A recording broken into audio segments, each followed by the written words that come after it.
जय बाबा की, जय सजाड़ा धाम की, जय बाबा बुद्ध भारती, जय बाबा आईदान भारती की, जय बाबा त्रिलोचन महाराज की, जय शिव शंकर की।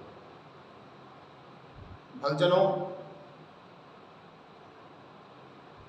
पहली वीडियो में हमने बाबा त्रिलोक भारती की जीवन गाथा आप सबको सुनाई थी। अब हम थोड़ी बहुत जितनी जानकारी हमें मिली है बाबा बुद्ध भारती की जीवन गाथा आपके सामने सुनाएंगे। कई वर्ष पहले की बात है, सजाड़ा गांव में एक महामारी फैली थी जिसे छोटे छोटे बच्चे बचते नहीं थे, खत्म हो जाते थे। बच्चों के अंदर बीमारी थी। गांव की इस परेशानी को लेकर गांव के ठाकुर साहब मुकन सिंह जी, नाम था उनका मुकन सिंह जी, बुद्ध भारती के पास पहुंचे। उस समय बाबा बुद्ध भारती जी वहाँ पर तपस्या करते थे। उन्हें गांव की परेशानी के बारे में बताया तथा बुद्ध भारती जी ने कहा कि यह सब लोभ की माया है, इसलिए मैं इसे दूर करने के लिए शमशान में जाकर भूतों का चेतन करता हूँ। ध्यान रहे तब तक अगर गांव में कोई बच्चा जन्म ले तो कोई थाली नहीं बजाएगा, अर्थात गांव में बच्चे के जन्म पर किसी के घर में थाली नहीं बजनी चाहिए। बुद्ध भारती जी ने कहा कि ये जो बीमारी है ये लोभ की माया है और इसको दूर करने के लिए मैं शमशान घाट में जाता हूँ।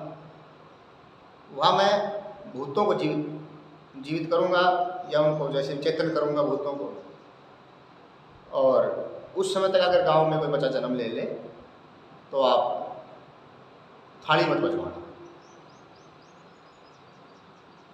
बाबा ये कह के शमशान में चले गए।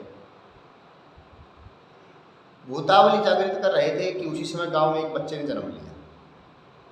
उसी समय बच्चे की खुशी में भूलवश किसी ने थाली बजाई और बस लोभ की माया सीमा के बाहर हो गई। तो बाबा जी ने अपने शरीर को काटना शुरू कर दिया और किसी तरह बाबा जी के ओर में पहुँचे। और बाबू जी के पास काली माता का स्थान है। बाबू जी एक स्थान है, वहाँ पर उसके पास में काली माता का स्थान है।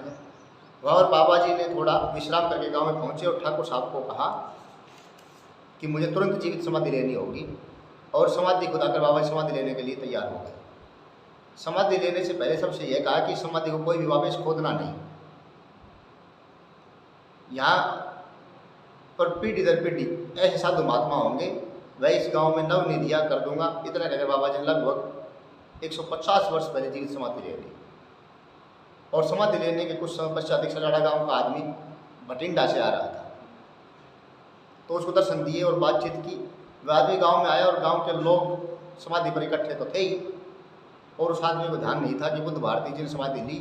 तो उस आदमी ने कहा कि आज सब लोग इकट्ठे क्यों हो रहे हैं। गाँव वालों ने बताया कि आज बुद्ध भारती जी ने जीवित समाधि ली।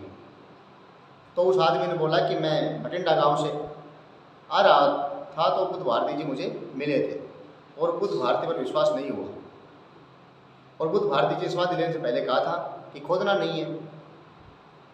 लेकिन बात सिद्ध हो गई कि बुद्ध भारती के बाद कोई महात्मा न ही तपस्या की और न ही समाधि ली।